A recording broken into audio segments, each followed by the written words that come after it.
3rd of February 1999, a young man named Joseph Bello was walking along the Oshodi-Isolo Flyover in Lagos.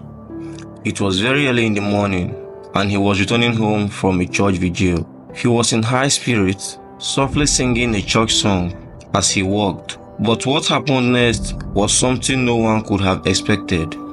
If this is your first time on this channel, kindly like this video, support this channel by clicking the subscribe button and make sure you drop a comment. As Joseph walked past the steep end of the flyover, he heard something strange, a voice singing along with him. It was a female voice, but there was no one else around. Confused, he stopped singing and listened closely. The voice seemed to be coming from under the flyover.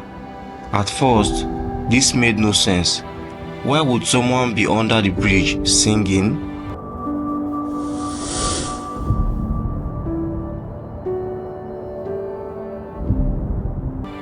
Despite the strange feeling creeping up his spine, Joseph's curiosity got the best of him. He decided to go down and see who was singing. But as he approached, an awful smell hit him, a burning stench. As he got closer, he noticed a standby shelter made of old car tires.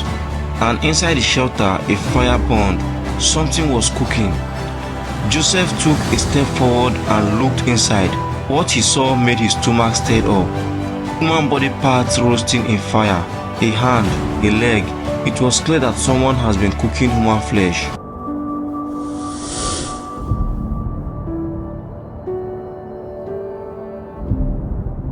Horrified, Joseph stumbled back and ran up to the flyover, screaming for help.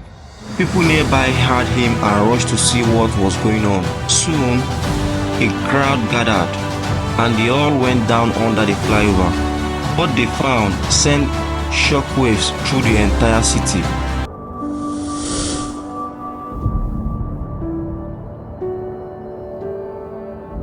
The flyover had been a dangerous place. People in the area knew a homeless man named Clifford Orji, who lived under the bridge. He was seen as mentally unstable, often chasing people and behaving aggressively. Some people thought he was just another troubled homeless man, but what they discovered that day was far worse than anyone imagined. At the time Joseph and others arrived, Clifford was nowhere to be found, but as more people gathered, someone spotted him returning. The moment Clifford saw the crowd, he tried to run, but the people chased him down and caught him.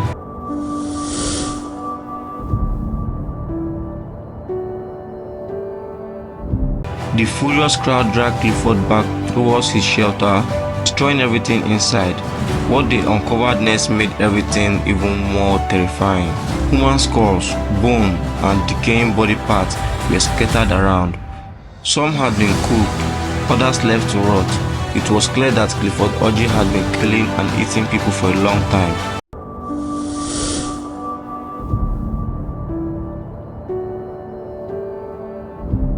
As the crowd tore apart his shelter, they discovered a woman, thin, weak, and barely alive.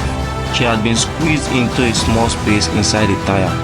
She was the one who had been singing, the one whose voice had led Joseph to make this horrifying discovery. People quickly pulled her out and rushed her to the hospital, but sadly, she fell into a coma and passed away a few days later.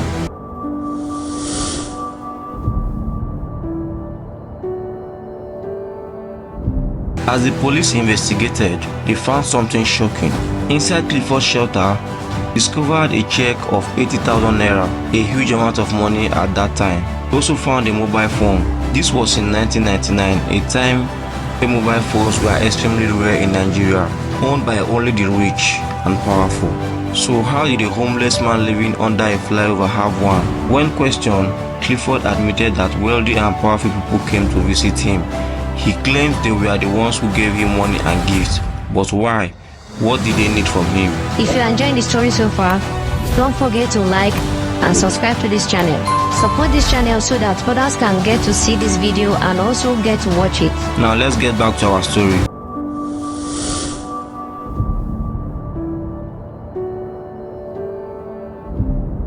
The answer became clear when investigators searched deeper. While they found arms, legs, and other parts of the body, they noticed something odd. Almost none of the bodies had heads. Skulls were missing. This led to one terrifying conclusion. God wasn't just a cannibal, he was also selling human heads and body parts, likely to politicians and wealthy individuals who use them for rituals. The check at the mobile phone suggested that the rich and influential people were secretly involved in his crimes.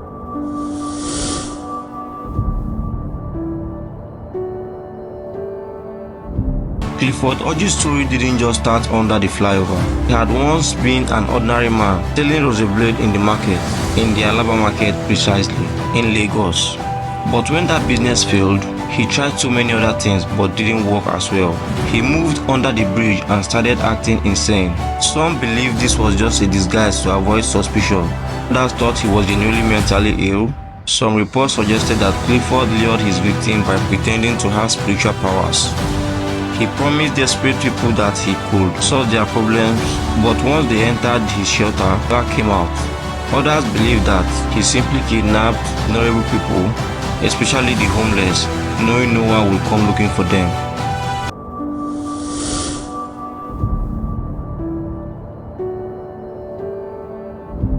After his arrest, Clifford was taken to Kirikiri maximum security prison, but he was never officially tried in court. Many believe this was because the rich and powerful people he worked for wanted to silence him. If he had testified, he could have exposed their involvement.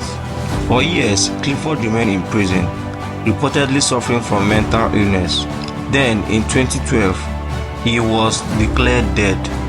Unexpectedly, no one came to claim his body, not his family, not his friends, no one.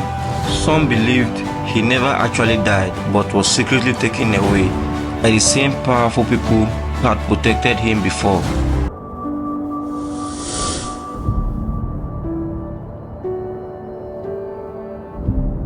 The story of Clifford Orji is one of Nigeria's darkest crime cases. He wasn't just a serial killer, he was part of a larger, more threatening network.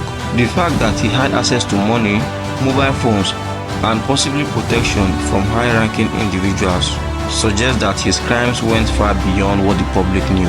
The big mystery remains: who were the people buying the body parts from Clifford? Why weren't they caught? And how many people like him might still be out there? What do you think about this terrifying story? Let me know in the comment section. Don't forget to like this video, subscribe and turn on notification so you never miss an update on more shocking real life stories. See you in the next one.